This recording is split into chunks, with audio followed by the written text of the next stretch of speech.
This week's episode of the And She Looked Up podcast is brought to you by Fine Lime Designs. If the name sounds familiar, that's because it's my design business and the work I do there helps make this podcast possible. If you love colorful and whimsical art prints, greeting cards, and journaling stickers, then head over to my Etsy shop for a delightful browse. Just search for Fine Lime, like the fruit, designs, all one word, on Etsy, or click the link in the show notes. And now, on with this week's episode.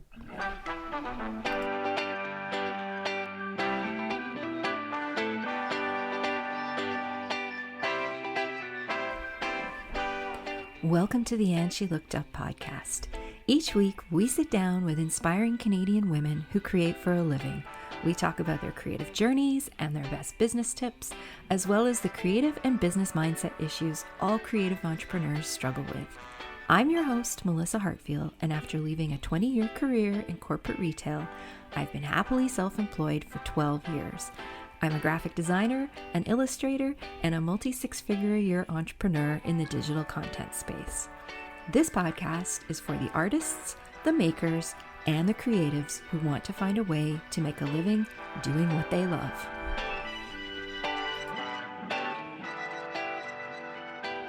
Hello, everybody, and welcome to another episode of the And She Looked Up podcast. As always, I'm your host, Melissa, and this week I am thrilled to be welcoming Kristen Raney of Shifting Roots to the podcast. Welcome. Hi, thanks for having me.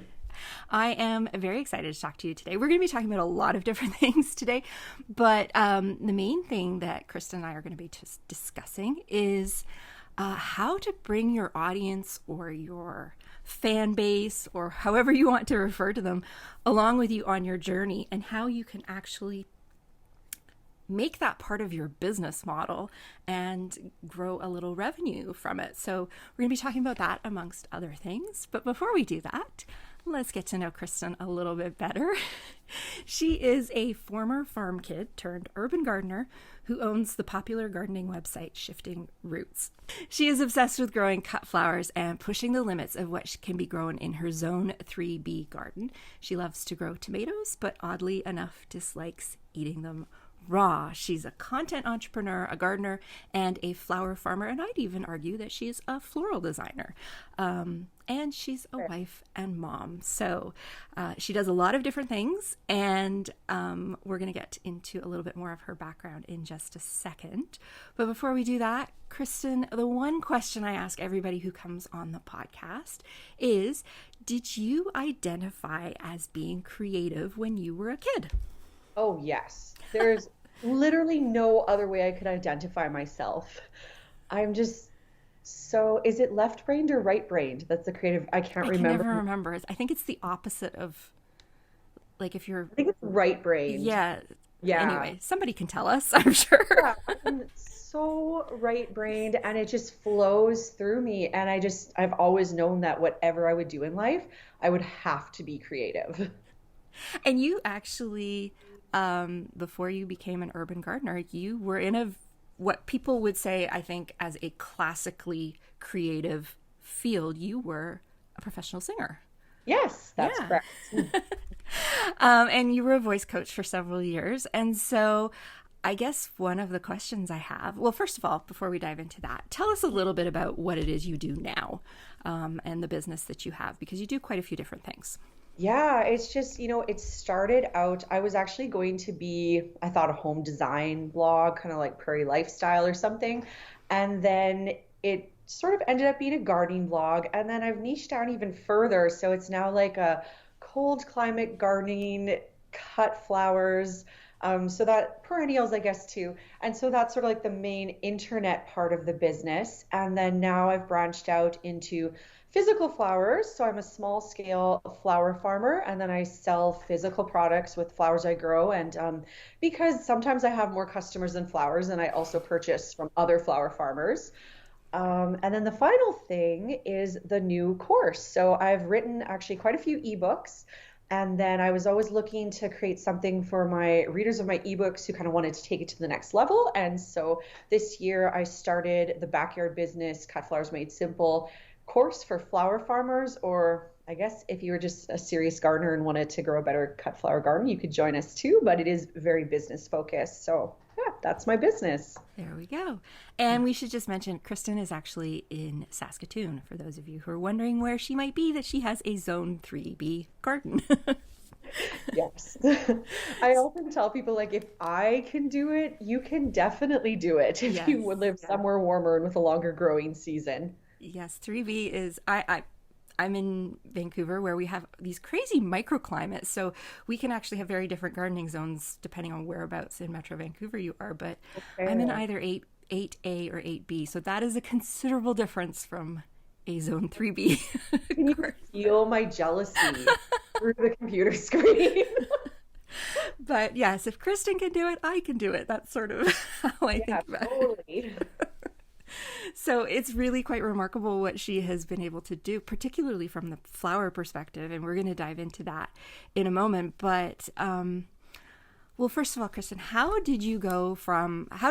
what drove you into becoming a singer first? And then we'll get into how you transformed from singer to, Yeah, of course. So I guess singing was like my first love. When I was little, you pretty much could not shut me up. I was always talking, I was always singing.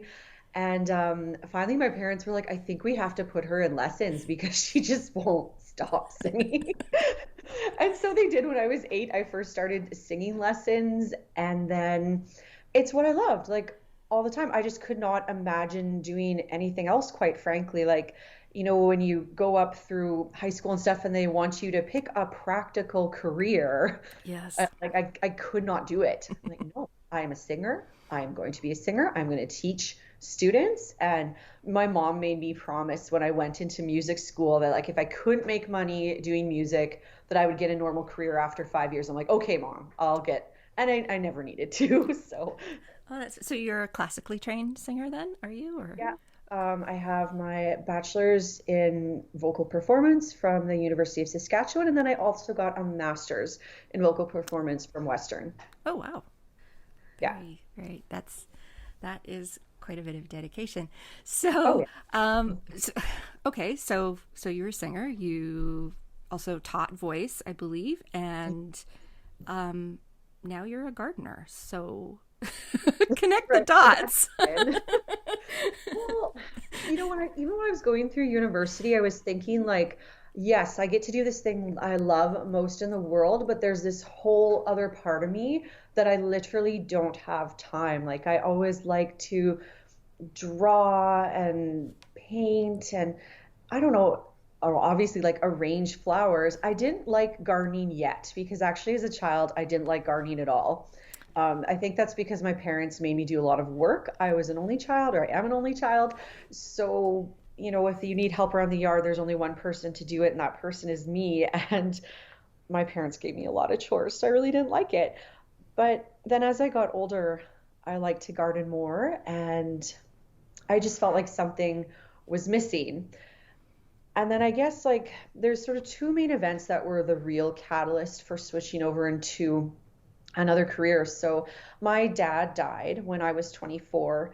I was in the middle of my master's program and my parents had divorced. And as I said, I don't have any siblings. He doesn't have any siblings. And suddenly I had to, bury my dad, become an executor of a will. He still lived on the farm. So I had to decide, like, do you want to go live on the farm? Do you want to sell it? Like, what are you going to do with your life?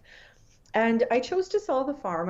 I really wasn't ready to do that kind of life. But I mean, after his death, I just felt like I had so many responsibilities and it just didn't feel feasible to pursue any sort of operatic career anymore. Like when I was in music, I was starting to think, well, maybe I'll just move out to Ontario or maybe eventually I'll go and audition in Europe or something. And then once he died, really all of that died with it. And so I decided, okay, I'm coming home. I'm going to have this degree. And so I'm going to teach music and somehow I will figure out how to perform and I'm going to make it work. And so I started teaching music and it was, it was challenging at first. Like the recession of 2008 had happened. And so when I came back, it was really hard to get students. And I only had, I think, 8 students that first year after it came back. And it just felt like, what did I do this all for? And, then eventually, like, word gets out. And so I had filled up my studio again. We were living in a different town at that point. More of my students tended to be from that area, and my husband also had a job there. So it made sense for us to move there. And so I was teaching about 60 students. Some of these were group classes, but that like 60 students for a private teacher is a lot. Yes. Like really a lot. And I was in charge of 3 choirs. And then my husband's job had him away from home. We had a son by then. Dominic was 2. And so I was like not single parenting, because I feel that's a disservice to anyone who is actually single parenting. But, my husband was not there a lot. So that's an added stress. And then when my dad died, I was also responsible for taking care of his mom, my grandma, who was in her 90s. And so I was being a caregiver as well. And I was just burning the candle at both ends. And there was this one horrible weekend where my students had a recital and my grandma was really sick and I was really sick, but I'm like, no, we have to do this recital. I am not canceling. It's going to be so inconvenient to give everybody back their money. Just that's kind of the way it is. And so we did the recital. And then after the recital, my grandma was so sick that she's like, I think I need to go to the hospital. And so we took her to the hospital and she had to stay there. And then my mom, who also worked at the hospital, said, my mom said to the doctors, because she worked at the hospital and knew them personally, she's like, could you maybe take a look at Kristen? She's been sick for like 3 weeks. She's not getting better. She's really tired all the time. And so they took a look at me and I had mono. Oh my goodness. And yeah, and the sad thing was, instead of being sad, I was happy because it meant I could rest. Yes. And yeah, and so when I was sick with mono and recovering from it, I thought to myself, I can't do this anymore. Like, I love music, but it is killing me and I can't let it kill me. My family can't live like this anymore. And so I need to do something else. And that's sort of where the seeds were born. Oh my gosh. Well, that is a lot that you went through there. And I'm very sorry to hear about your dad. That's, yeah. But yes, that's a lot of and what is it they always say when you go through a major significant change like that, you're not supposed to do anything for a year. Like you're not supposed to make any major decisions or anything, but sometimes it just No, and I had to make a lot of major decisions. It was really hard. I'm very lucky I had a supportive mom and a supportive husband and other like friends, relatives that rallied around me so I could get it done. And, I definitely considered not finishing my master's that summer, but they all said, no, like you have to finish it. If you don't go back to Ontario and do it, you're never going to finish it. So so that is a lot to go through. And I think sometimes it is those big moments that really make us pause and think like, I think that's where those big changes come from. You go through something big and it makes you realize that what you were doing is just not either healthy or sustainable or working, and you need to figure something else out. And so I would think that owning, like being all the experience you had as a vocal teacher, like that probably helped you a little bit from an entrepreneur standpoint, because you were running a business at that point. Yes. And like I'd essentially run a successful voice studio 2 times, because I had a voice studio before I went for my master's and I was basically booked out, and then came back, started over from scratch and booked myself out again. So I know how to build community. Yeah. And that's so important when you are a business owner. I think it's one of the steps a lot of people leave out, actually. So, but you still a little ways from gardening. What gave you like the impetus to kind of think, wow, okay, this is something I'm starting to enjoy doing again? And by the way, I completely, what you were saying about hating it growing up, I was in the exact same boat. We had to do all the garden chores and I hated it, but somehow it gets in your DNA and it comes back to you when you're really does.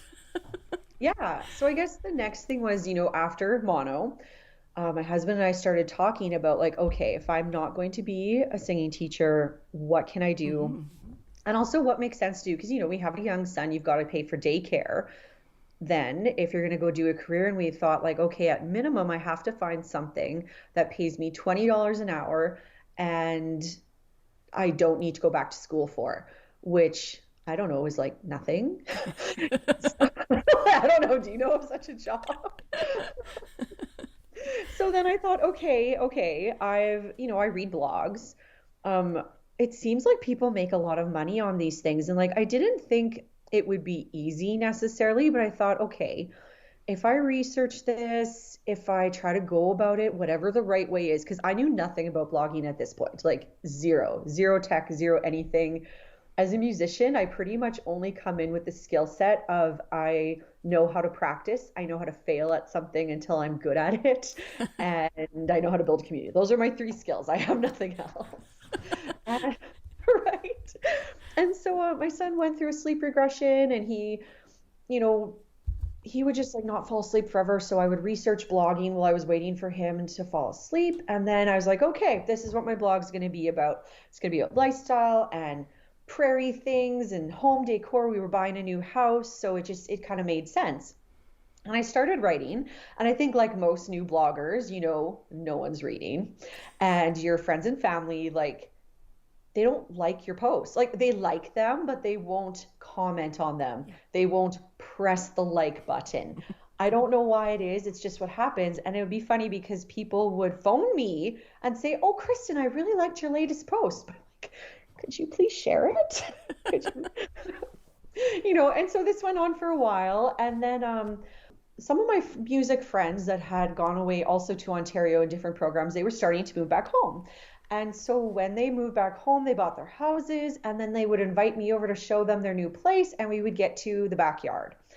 And it would be a blank slate and they're like, I don't know what to do with this. And because of my gardening background and what my parents all taught me, I'm like, oh, you could put in a little perennial bed here and then you should put these type of trees here and you could do a garden area over there. And it was funny because I thought just everybody inherently knew this stuff. And I realized that no, nobody inherently knows this stuff. Like your parents have to be pretty intentional about teaching you. And I guess mine were. And I was getting this huge education and never realized it. And yeah, so then I wrote some posts about gardening and one of them went viral. Like I was normally getting 5,000 viewers to my blog a month and I was like having to fight very, very hard to get those 5,000 viewers. And then suddenly I wrote this post about the 28 perennials I don't think you should grow because they're a pain in the rear. I remember that. Yes. Yeah, I got 180,000 people to my blog in 1 month. And I'm like, what? And like, I think this is what I have to do. We're a garden blog now. Okay. Yeah, no, I remember that. I can't remember why I remember that, but I do remember that. And maybe you mentioned it in the FBC community, or maybe I came across the post or something, because I do read a lot of gardening sites and things. So yeah, isn't that funny how that works? Yeah. And then I wrote another post also about gardening and it did pretty much just as well. And then I realized, okay, I have my niche, but I don't know how to recreate this. So I was actually scared to like approach and apply for an ad company because I thought this traffic is great, but it's going to die at some point. And if I don't know how to replicate what I did, there's no point. And so then I went and started getting a blogging education. Yes, because if you're not a blogger, I don't know if a lot of people realize this, but most bloggers earn the vast majority of their income through ad revenue, and that depends directly on the amount of traffic you get. And most ad companies will have a minimum traffic threshold that you have to meet before they'll even have a conversation with you. So, so this is where most content creators earn their money, although you have gone a slightly different route besides just ad revenue. So, yes. So, and actually that was the next question on my list is, so you are quite niche. I mean, Zone 3B is not, it's a very niche, gardening is a niche blog in itself, but to niche down even further into cold weather gardening is even more niche. And I think this was really interesting to me because so many people are terrified of niching down. They feel like they're going to leave all these people behind, and it really limits their opportunities, but you have flipped that on its head, quite frankly. Mhm. And maybe you could just talk a little bit about that. Like, how did you get an inkling that there could be revenue opportunities here and that this was worth niching down for? Um, and it's funny because like I think the original niching down into cold climate gardening, I wasn't even like I was sort of thinking about revenue, but I didn't have it very clear in my head how it would all work. But all I knew is that there just wasn't a lot of competition out there because once I decided on gardening, I thought, okay, who's out there? Who am I aspiring to be like?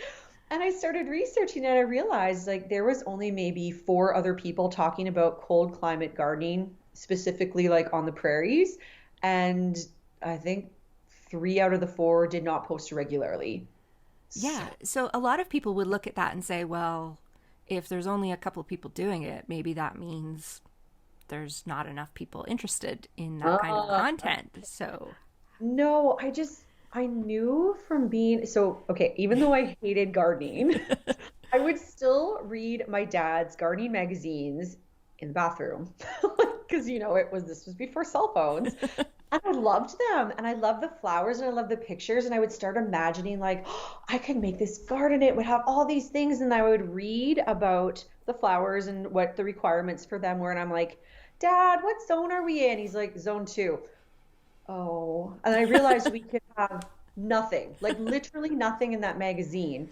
And so I remembered that. And I also felt like, if I feel that way, that we can have nothing, but I know now we can have more. I bet you there's tons of people who live in absolutely. climates similar to me, and even just like the prairie provinces, who would just give anything to know that they could plant something and have it be amazing and like bring more joy to their lives. So that's where I was coming from.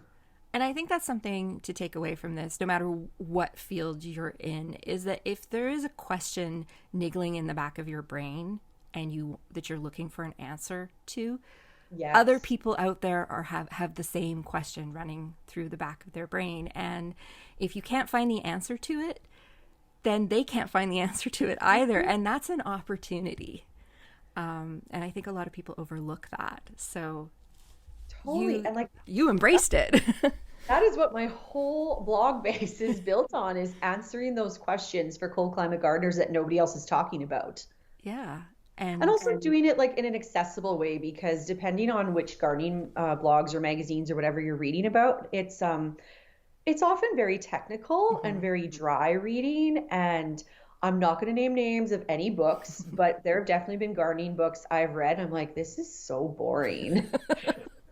Or, Yes. there's 30 pages in here that tell me what I actually want to know, and the rest is just fluff that I imagine their publisher told them they had to write about. Yeah. So, so then I'm like, okay, I'm going to write mine in the style I want it written, and hopefully other people are looking for that too. Yeah. And so at this point, you've niched down and you've had a few viral posts and you are thinking about signing up for an ad company. But what how did you start to come up with a business model, I guess, because you do have multiple streams of revenue, and Right. where did that all start to come from? Like, is it something that you did one thing and then you're like, oh, that worked, I could try this? Or did you have a plan? Like, how did it Um, come about? I think the plan like keeps getting refined the farther I get into Yes. the business. So the first thing was just to get qualify for the ad company and then make enough money per month that I could feasibly stop teaching or get close to stopping teaching. But then I realized, talking to other bloggers and getting into that world, that if you're basing your entire business on ad income, that's like a very shaky foundation to Yes. be on. And, you need your multiple streams. So um, I think at this point is where I got like blog coaching. And my Oh, business coaches, what their kind of specialty is they're really good at helping you figure out what you should do based on your audience and their needs and wants. And I feel like I'm not really explaining it well, but I just feel like they taught me how to look at my people and see their needs and then see how I can best fill them. So as I was learning more about my people, I'm like, okay, I think the next logical thing to do is ebooks. And I had this goal with my ebooks that when somebody came to my site, no matter what they were interested in, I would have an ebook available for them to take that knowledge further. Now, of course, there's a few holes in my site. Like, I'm not really good at houseplants, but if you come to me for cut flowers, perennials, small space gardening, any of those things, there is something for you to purchase. And then once you start writing the first two, three ebooks, you realize, okay, there's a hole here in the need I can fill. I'll write a quick ebook about that. And so then I had the base of ebooks. And then once I had the base of ebooks, I'm like, okay, video is now popular. I really need to do YouTube. I don't want to do YouTube because I feel really hung up about filming myself and putting myself out there, and you've read YouTube comments, like people can Yes. be trolls. Yes. But actually, YouTube is probably where I consume most of your content, and you do it really well. It does not come across at all that you're uncomfortable. So, Well, that's good. Probably that's singing training because I know how yes. to like just feel the fear and breathe and just do it. Yeah. Yes, you have that performing background, which I think is. I was talking to friends a few months ago, and we were just talking about the stuff we learned in high school, and was it any good? And honestly, the most helpful thing I did in high school, I took drama straight through grade 8 through grade Okay. 11. I didn't take it in grade 12 because of Yeah. conflicts, but I was an incredibly shy kid, and I'm still very shy, but I can get Mhm. up on a stage no problem. I can like that's not a fear that I have, and I think Yeah. that that kind of training, whether it's performance training, improv training, high school drama, all of that is one of the most useful skills that you can learn that will serve you later in life. There will always be some situation where you have to be out of your comfort zone in front of people with a Yep. camera in your face or with people watching you. And to be able to do that comfortably is a skill. It's not something that most people are able to do naturally. So, Totally. And even with all that training, like I dare you to go watch one of my first YouTube videos. They're awful. Like, and everybody's first YouTube videos are awful. And when I was making them, I would get my friend Naomi to help me film because I didn't even have like a stand or anything. And I would tell her like, Naomi, this is going to be such an awful video, but I have to do it because I have to get through the suck to get yes, the good. yes. And that's another big lesson. You have to get the crappy stuff out for the good Yes, stuff to be able to flow. And a lot of us think we get super frustrated when the good stuff doesn't come out right away and we give up. But totally. but that's the secret. The secret is you have to force the bad stuff out, get Yes, it out of the way. yes. Yes. So yeah, I really enjoy your YouTube channel. So you are doing something right there, Thank and you. you've gone, so you've created these different revenue streams. You have the ebooks. You also have some garden planners, I think, as well. And so you've Yes. done a lot of different things. You've got the ad revenue. You've got YouTube, and then all of a sudden you came up with this idea. Well, maybe not all of a sudden, but you came up with this idea of creating an actual physical backyard business that was not, very Yeah. different from being a content entrepreneur. Yes. And so how that came about is Cut Flowers Made Simple was my first ebook. And I sent it out to the world. It was pretty popular. And then after the growing season was done, I emailed all of those customers and said, hey, how'd it go? And most people like sent me pictures about their gardens and said like, oh, look at my flowers. These are so beautiful. I'm so happy. Oh, And then nice. I love that they sent you yeah, pictures. That's nice. yeah, it was really good. But then there was this one person who said, this book was such a good investment. I took your knowledge and I made bouquets every week. And I went to my son's house in the city and I posted an ad on Facebook saying, bouquets at my porch, come and get them for however many dollars. And I made a lot of money. And I thought, I specifically put in that book that this was not to make a flower farm. This was like just for your backyard enjoyment. And you made a business out of it. And then I Hmm. was like, once I got over my annoyance, I was, I was like, well, if she can do it, there is literally no reason I can't do it. I wrote the book. Yeah.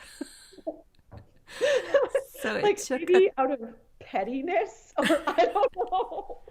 I guess I needed to prove to myself that I could do it too. oh, that's interesting. So a customer flipped the script on Yeah. you and huh. So do you have any kind of like formal background in floral design? Because the bouquets you create really are beautiful. And sometimes this is something I'm so not good at, but I look at the buckets you have. Yeah. If you watch Kristen's backyard business series on YouTube, she documents the whole thing, and we'll talk about that in a minute. But I look at the buckets that you have, and I'm kind of like, I don't know how she's going to do that. And then you do, and it's beautiful, and they're stunning. And is that just something that you've picked up over the years, or did you get some kind of formal training, or how I've did that had happen? I've had no formal training. Literally, the only training I had was when I was a child and my dad planted lots of cut flowers, like, but more perennials. He didn't do the fancy ones that I do. Right. And we would just go around the yard and snip things and we would make a bouquet. And when I got older, then I asked him, like, can I make the bouquet? And I think by this time he was like, yes, you can make the bouquet. So I would make the bouquet and he would be like, Kristen, that's pretty good, but notice this color here. You should probably even that out. And like, this looks a little funny here. And he would just make little suggestions. And it's funny because he had no formal training either. We're Interesting. just a bunch of artistic people sort of seeing what looks good. And I guess I just always had this skill of being able to make something from almost nothing. Like all my life, I would, for a special occasion, if it was the summer, be like, I'm going to make a bouquet. And so I'd look in your garden, I'd see what you have, and I'd clip this and clip that, and then I'd clip some stuff from your shrubs or whatever. And meanwhile, my friends would be looking like, what are you making out of this? And then I would make the thing and they would be so impressed. And so I don't know, I guess it's just an innate skill and I'm extremely thankful for it. Yeah, no, your bouquets are really really beautiful. Um, so you started this business and based on somebody flipping the script on you, which is I think that's hilarious, but also very cool at the same time. And so, how intentional about it were you from the perspective of turning it into a teaching opportunity and a product? Because when I was telling Kristen before we started recording that through the summer I had watched bits and pieces of the series here and there, but I had gone back and binged the entire series about a month ago. And it was so interesting to see it from start to finish, having already seen a couple of the videos and knowing where you had gone a little bit. And it came, as I was binging it, I was kind of like, wow, like it seems like she had a plan from the get-go. Did you have a plan from the get-go, or was it something that started to evolve very quickly as you started to share what you were doing? Because that's essentially what you did. You shared from day Yes. one, figuring out what you were going to plant all the way through to Thanksgiving, Canadian Thanksgiving, essentially, with your pumpkin, not pumpkin bouquets, but you had your cute Yeah, pumpkin the centerpieces. Yeah. is actually, as a side note, there's one more backyard business series that's coming because I'm doing Christmas arrangements. Oh, cool. But yeah, so you get one more episode. Yay. Anyway, I have fir trees and holly in my yard, and I was actually, after watching that, I was like, I could go make some Christmas centerpieces with those. So I'm looking forward to that. I am so jealous yet again. Like in Saskatchewan, we just don't have nice trees, like in Mm. comparison to what you guys can grow. So Yeah, you anyway, don't have the evergreens, but yes, yes. So, oh, that's a whole other tangent. Anyway, so yes, it was intentional. I was thinking it would be a course or like some sort of book that was a little bit more advanced than Cut Flowers Made Simple, but I didn't know exactly what and exactly at what price point. I just knew that there needed to be another more advanced level, and had been a problem that was churning in my mind for months. And so when I was thinking about like why would someone trust me? Why would someone purchase from me? And I'm like, okay, I have all these skills.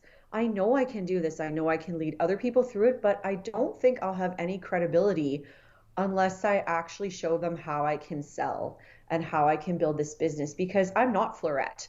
I'm not Lisa Mason Ziegler. I don't have this huge empire and this huge reputation. Like I am just a farm girl who lives somewhere cold and makes the best of things. And Yeah. so, yeah. And the other thing too is like I didn't actually know if it would work out or not. I didn't know how successful I would be. If you watch the series, there's a point where I'm not making any sales. You had Like some I, rough moments. Yeah, you definitely did. yeah, because I had a peony sale and that went well. But then from that peony sale to like kind of the end of July, I barely sold anything. And I, like, pardon the expression, but I was kind of shitting bricks. I'm allowed to say that. Yes, you're allowed to say that. Okay. Okay. You know, like, if this doesn't work out, my whole plan, my whole strategy for this entire year of where I'm taking my business is kind of ruined. Yeah. So, I mean, like, it forced me to get creative, right? I'm like, okay, Kristen, you know what? You've been having business coaching, you've done your singing businesses, like, you know how to dig deep when times get tough. So, get tough, get scrappy, like, figure it out. And we did. Spoiler alert. Yeah, no, you did. And you like you actually ran some events which I think Yes. helped you. And was that something you had thought of doing when you first started, or was that something you were thinking maybe down the future kind of thing? Yeah, I was definitely thinking future, but just when things weren't working out, I'm like, okay, Kristen, you've obviously exhausted your current audience. You need to leverage somebody else's and you need to start working with other people. I think that's a mistake I make a lot in my life. Just again, being an only child, we're very independent. We want to do things ourselves and not bother anybody. But I'm I think like, a lot of us who are self-employed yeah, make that mistake. I'm just going to say maybe we're a little bit of control freaks yes. and perfectionists, and we don't like being told what to do. Mhm. I think those are very common traits for a lot of us who are in creative businesses, and that's why we do what we do. So, realizing that maybe you need to reach out for some help can be a Yeah. tough thing for a lot of us. It is, and it felt really weird hiring influencers when I myself am an influencer of sorts. Mm, But I thought, you know what? I've got to do this. I need some local influencers who aren't into gardening or don't know gardening yet, because the gardeners are already growing flowers. They don't want my product, but I know there's other people who want my product. yeah, let's talk about this for a minute too. I didn't actually put this in the list of questions, but it was something that struck me when I was watching the series, is that you really worked hard to form a lot of relationships in your community with influencers, but also with other businesses. Yes. And you were able to leverage this. And I think that's something too that we often forget. I think we live in this kind of global world now where you can publish something in Saskatoon and somebody in Iceland could read it, right? Yes. And so we tend to think really far reaching and we overlook what's right in front of our faces. Mhm. And so there's a lot of opportunity there to form these relationships, and they can be really deep, and you showed a bit of that in your videos. And so maybe that's something you could just talk a little bit about, is how you went Absolutely. about creating these different partnerships and relationships and collaborations. Some of it was that I just had to get over myself, Hmm. and stop seeing other flower farmers as competition Hmm. because Hmm.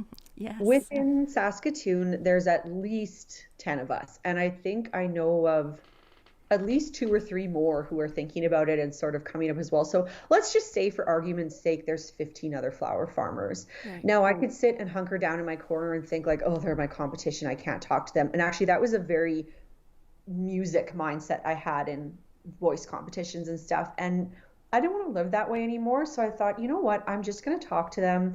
I'm going to introduce myself, see if we have things in common. And we have a lot of things in common, and I'm so glad I did that because with the drought that we had this year, I had so much crop failure that I couldn't have done my business without them, quite frankly. Like I had to buy wholesale from other flower farmers for most of the summer, really. Yeah. I look back at my pictures and one in particular, Monica at 316 Flower Co. She's the closest flower farmer to me. Um, Literally, my business is built on Monica's back. Her sunflowers saved me. I had no hero flowers. And she taught me about all of these different flowers that I wouldn't have grown because I would have looked at them in the seed catalog or whatever and thought those flowers are boring. I don't want them. But Yes.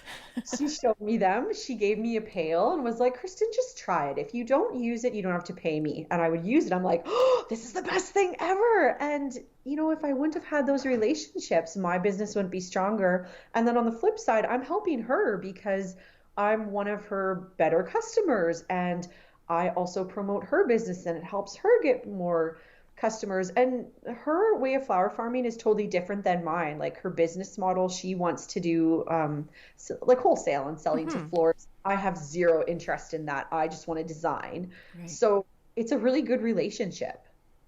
I think that's really key, is finding these people who are like-minded but still different, and there's enough to go around.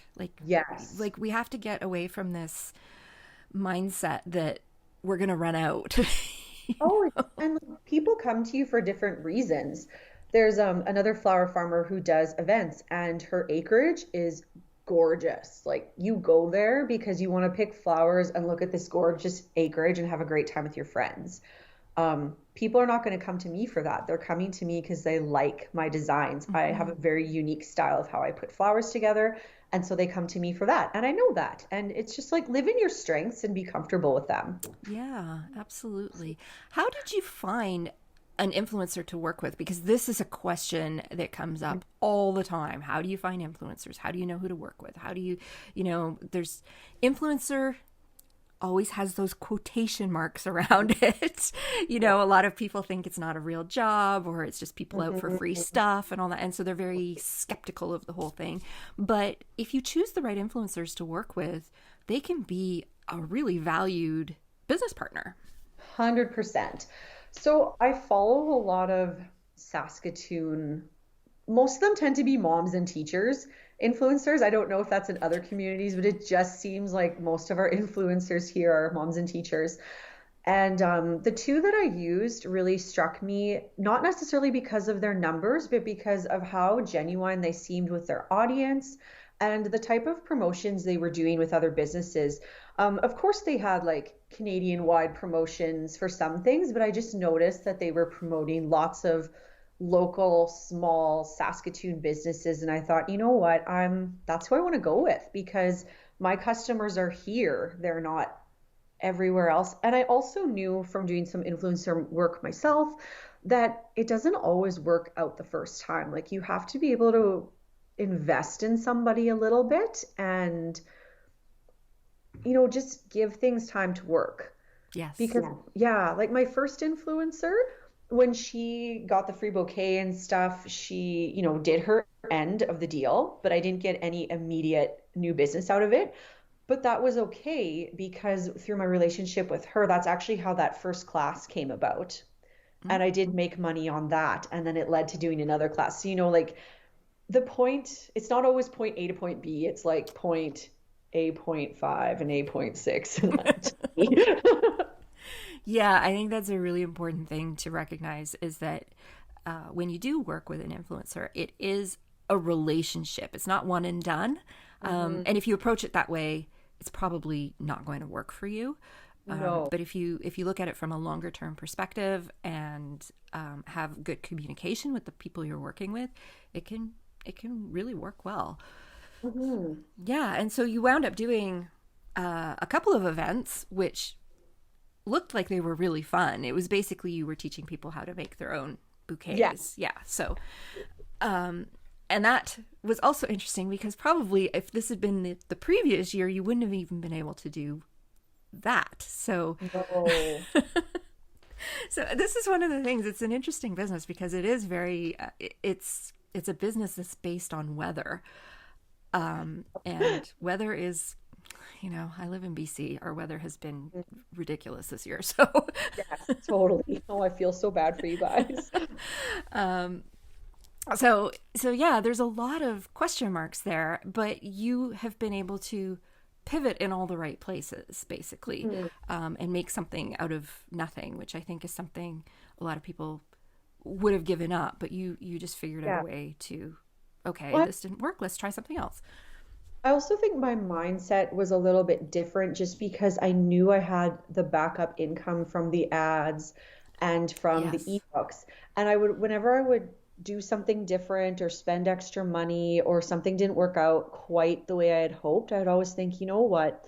Even if this is a failure, I can write about it. I can make a video about it. I can make so like I can repurpose this failure somehow that will make me money in the long run. So it just gave me that freedom. And that's why multiple streams of revenue are so important. They give you that freedom to be able to experiment and try new things and know that there's still a few buckets being filled behind the Yes, scenes. Yeah, because totally. that's if you didn't have that, it would have been a very different experience, I'm sure. Oh, So, 100%. yeah. So watching your YouTube series really was like a bit of a masterclass in how to nurture a warm audience. So even though you had this thing that you were doing, you had idea in your head for a potential course down the road, and you were building this warm audience, you still didn't know if it was going to succeed. No, I didn't. I didn't. Um, but you know, it became clearer as you got closer to the end of the season that the course was taking shape. You started to talk Yeah, about it more. You started yeah. to tease it a little bit, and maybe you could just talk a little bit about what your strategy was with that. I'm a really big believer in pre-selling and letting your audience know sort of what's coming down the pipe and what to expect. Because anytime I've tried to, like, I did have some things that were flops earlier in my career. Like, I tried to do a gardening course and it didn't sell really well, and I just turned it to an ebook later. But I think part of the failure in that was that I didn't lead my people into it enough ahead of time. Like I just sort of dropped it on them. It was like, here's a beginner gardening course, and then sort of expecting sales to happen. Where with this, I had enough experience and I've sold enough things now to know, like, no, if you're going to sell something, you need to let your people know, like, at least a month, 6 weeks, you need to start prepping them that this might be a thing they're interested in. And if they're not, like, that's fine. But it's, Yes. We yeah. did an episode recently, very recently, with Megan Telpner, and she has done multiple programs and courses, and she runs an online school. And so she's got a ton of experience in this, and she was in the process of launching something new. And she was very frank about the fact that she did it too fast. She didn't Yeah. lead the audience in, and she was going back and retooling and doing just that, giving more time to lead Yeah. them to where she wanted them to go. So Mm.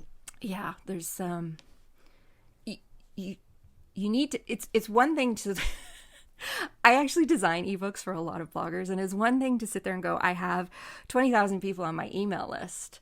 But if Yes. you've never spoken to them before, like if they're just sitting Mhm. there and then all of a sudden you pop up and say, "Hey, I have a book." Like, so Yes. what? Yeah.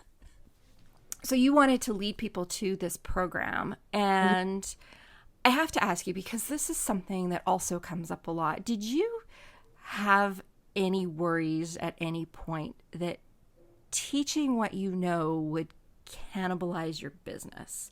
I don't know why creatives are so stressed over this. I actually was just reading a thread last night in an Etsy community that I'm in where people were talking about how they hate it when people ask them where they get their supplies and where they get this and that, and they don't want to Yeah. share it, and it's a secret, and I work so hard to find these people, and Mhm. it's a real fear, and yet you are quite comfortable, it seems, to teach people. Now you do charge them for that privilege Yeah. of learning Yeah. what you know, but you do share an awful lot of content for free as well. So, yeah, does that ever play in the back of your mind that, Oh, it definitely has. And it's something I had to get over. And I guess I think of it in terms of being a voice teacher. So when you're teaching voice, if you were of the mindset that all of your students could not be more successful professionally than you had ever been, you would be a terrible voice teacher, right? yes, And so I'm like, no, whoever is coming or whoever is seeing my content, they'll always want me because I'm the person who can teach it to them in a certain way. Um, I don't know how I feel like I'm not explaining this really well, but I think if you're any sort of a good teacher, you want your students to be better than you. And like for my backyard business students, I actually want them to make more money selling flowers than I make selling flowers. Well, there's something to be said for that, isn't that? Because I mean, Yeah. if they learn from you and people are like, "Oh, how did you become so successful?" and they say, "Well, I took this class that Kristen from Shifting Roots Mhm. runs," and they're like, "Oh, okay, well, let me check that out." You know, Yeah. like Yeah, exactly. And you know what? It's the internet. Anybody could watch my stuff and make their own business or sell. Actually, somebody did. Somebody saw my pumpkin centerpiece video and she started making them and selling them, and she made $700 in one weekend. wow. She hasn't paid me for anything, but I'm still happy before her because that means that what I do works. Yes, absolutely. Yes. Mm. Yeah, I think again, this all goes to that sort of scarcity mindset that there's Yes, this fear that we're somehow going to lose all these customers or clients or whatever. And exactly. I it's, think everybody has to work through that for themselves. It just, yeah. trust me, I did not come like this. I had all those fears and insecurities too. Yeah. And I mean, do we have enough singers in the world? No. No, and like for singers, your voice is your voice. Like there is no voice that No. is Yeah. you. Exactly. You could never have too many singers in the world. You could never have too many flowers in the world. Like it's Mhm. ridiculous. Yeah, But exactly. it's a very real thing that we all struggle with. So it's easy to say it's ridiculous when somebody else is going through it, but we all struggle with it. So yes. So we were talking offline. You have Mhm. launched the program, and it sounds like it's doing quite well for you, and you Yes. sound pleased. So that is fantastic. But let's talk a little bit about course creation because this is something that has become quite popular in recent years. It's you can find a course for almost anything on the Yes. internet that you're interested in, and let's talk a little bit about how you went through the process of building a course because it's not it is a lot of work. It is. It's not something that you just whip up and be like, here you go, right? Mhm. Well, I mean, I guess you could do that, but you probably wouldn't be very successful. But No, exactly. so, how did you go about creating the course? Like, did you get some help with building it and learning how to market it, or is this something that you've done sort of using all your past experience as an entrepreneur? I would say it's like using the past experience, but I still invest in business coaching. I'm part of a Mm-hmm. mastermind with Nicole Culver. And it's funny because their business model and what they teach is not exactly what I'm doing. I feel like of all her students, I'm a little bit out there, but she's She helped has me a live. podcast as well, doesn't she? Yes, yes, I love her I podcast. think I listened to it. I'm trying to think of what the name of it is, but it's It's the Shift Show. yes, yes. Okay, I do Yeah. listen to her every now and then. Yeah. Okay. Cool.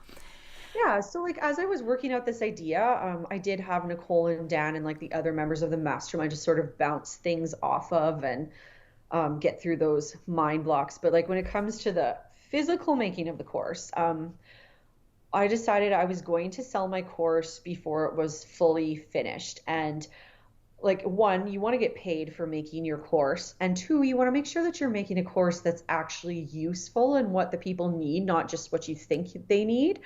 So, what I did is I made sort of the outline of what I thought you would need to be a successful flower farmer. And then I filled it in with all the ebooks that I already wrote or that related to it.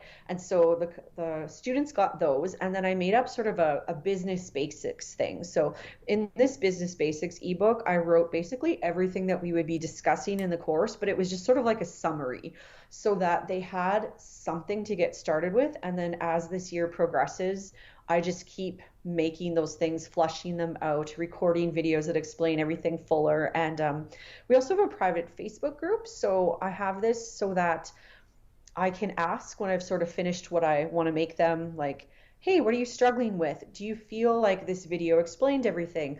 Do you think there is some document I could make that would help you further? And then my students are great at telling me these things. So I've been making things as they've been asking for them, and it's been working out great. Oh, that's really cool. So it's almost like this is almost like a beta version of it. Yes. Yeah. and Definitely a beta version. and you'll tweak it and refine it as you go through it with the Yes. this first batch. And is this something that you hope to continue to run every year? Definitely. I can also see it eventually like splitting off and just being there will be one portion that's just internet business and is not necessarily for flower farmers. Because it was interesting when I had my launch week, I did get people asking me like, "Hey, I want to take your course, but I'm not a flower farmer. I just kind of want the business part of it because I like how you do Oh, business and social." So interesting. and I, again, like we said before, when you hear those things, then that's, you always know like that's kind of your next direction. So Yeah. It's a light bulb coming on. Okay. it Yeah. is, but I'm one person, I can only do so much. Exactly, exactly. Well, maybe that's the next step. Maybe the next step is you start Yeah. to build a team. But yeah, before we wrap up, this has been so interesting, actually, and I could talk to you all day about this, quite literally. But what's next for Shifting Roots and for Kristen? Like, where do you see things going from here? You've had your first year as a backyard farmer and as a boutique floral designer, and you've built a course out of it. And are there going to be more videos next year? I'm asking personally for Oh, my yes. There is definitely going to be a season two. Like, awesome. I just love arranging flowers for the sake of arranging flowers. It's just a passion. And I think even like when you look at my business as a whole and what the sales of physical flowers make me, it's a very small portion of Shifting Roots, but it's one that I really love and I Hmm. always just want to do because I like doing it. Um, I am definitely thinking though, like how big do I want to be in this? Right. Because you always have to balance too with your family life and making sure that there's time for everything. And there's no point in building this huge empire if, I'm working 80 hours a week on it. Like that's not Yeah. why I built an online business. I built an online business to be there for my family and have freedom and flexibility and do what I love. So, I guess one of the things that leads into is I am starting to hire out people. I have two girls that work for me just a few hours a week. Like they don't work like maybe 5 hours a week or 3 hours a week each, but it's a good learning experience for me and how to manage other people and to like figure out how Shifting Roots can go on if I want to take a vacation or something. Yes. Yes, it's important to build those vacations in. Your family would appreciate it too, right? And we tend to forget those things.